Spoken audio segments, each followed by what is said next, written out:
Shivratri special શક્કરિયાના નવી જ રીતના વડા બનાવીશું. આ વડા ફક્ત 15 મિનિટમાં બની જાય છે. શક્કરિયાના વડા ખાવામાં ટેસ્ટી લાગે છે, ક્રિસ્પી, સોફ્ટ અને પોચા બને છે. શિવરાત્રી મહાદેવનો દિવસ હોય છે, આપણે ઘરમાં ઉપવાસ કરીએ છીએ, તો ઉપવાસ માટે શક્કરિયાના વડા બનાવી શકો છો. વડા બનાવવા માટે મેં 500 ગ્રામ શક્કરિયા લીધા છે. શક્કરિયાને સાઈડથી ધોઈ લેવાના છે. હવે કુકર લેવાનું છે અને કુકરમાં ધોયેલા શક્કરિયા લઈ લેવાના છે. અહીંયા હું 500 ગ્રામ શક્કરિયા લઉં છું. તમારે 250 ગ્રામ કે 1 કિલો શક્કરિયા લેવા હોય તો પણ લઈ શકો છો. અડધો કપ પાણી ઉમેરવાનું છે. ઢાંકણ ઢાંકી અને 2 વિસલ થાય ત્યાં સુધી કૂક કરી લઈશું એટલે શક્કરિયા ચડી જશે. તમારે સ્ટીમ કરીને શક્કરિયા લેવા હોય તો પણ લઈ શકો છો અને આ રીતે કુકરમાં બાફીને શક્કરિયા લેવા હોય તો પણ લઈ શકો છો. કુકરમાં 2 વિસલ થઈ ગઈ છે તો ગેસ બંધ કરી લઈશું અને કુકર ઠંડુ કરવા મૂકવાનું છે. કુકર ઠંડુ થઈ જાય પછી કુકરનું ઢાંકણ ખોલવાનું છે અને શક્કરિયા પ્લેટમાં લઈ લેવાના છે. અહીંયા 2 વિસલમાં શક્કરિયા સરસ એવા ચડી જાય છે. અહીંયા હું શક્કરિયાને બાફીને લઉં છું. તમારે સ્ટીમ કરીને લેવા હોય તો પણ લઈ શકો છો. હવે અડધો કપ સાબુદાણા લેવાના છે અને સાબુદાણાનો પાવડર બનાવવાનો છે. અહીંયા હું મોટા સાબુદાણા લઉં છું. તમે નાના સાબુદાણા લેવા હોય તો પણ લઈ શકો છો અને રેડીમેડ સાબુદાણાનો લોટ આવે છે તે પણ લઈ શકો છો. શક્કરિયા ઠંડા થઈ ગયા છે તો શક્કરિયાની ઉપરની છાલ કાઢી લેવાની છે.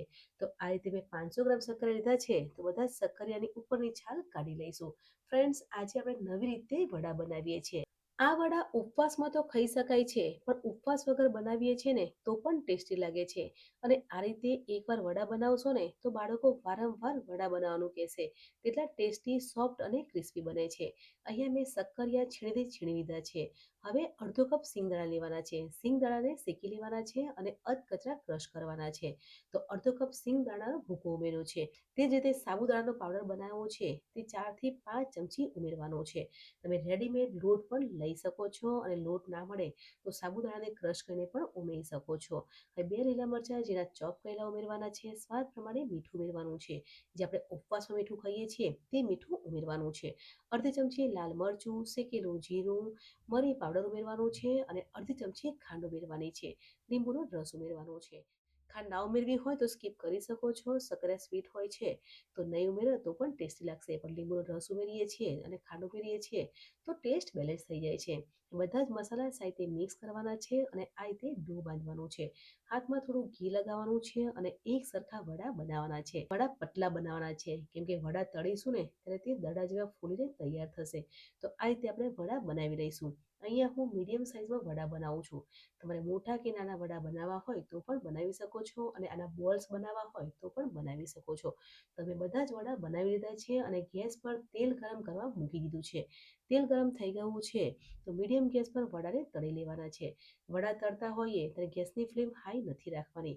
જો ગેસની ફ્લેમ હાઈ હશે તો વડા ઉપરથી તળાઈ જશે પણ અંદરથી કાચા રહેશે. એટલે મીડિયમ ગેસ પર વડાને તળવાના છે અને તમે જોઈ શકો છો કે વડા જેમ તળાય છે ને તેમ તે દડા જેવા ફૂલીને તૈયાર થાય છે અને ગોલ્ડન લાઇટ બ્રાઉન કલરના થાય ત્યાં સુધી તળી લેવાના છે.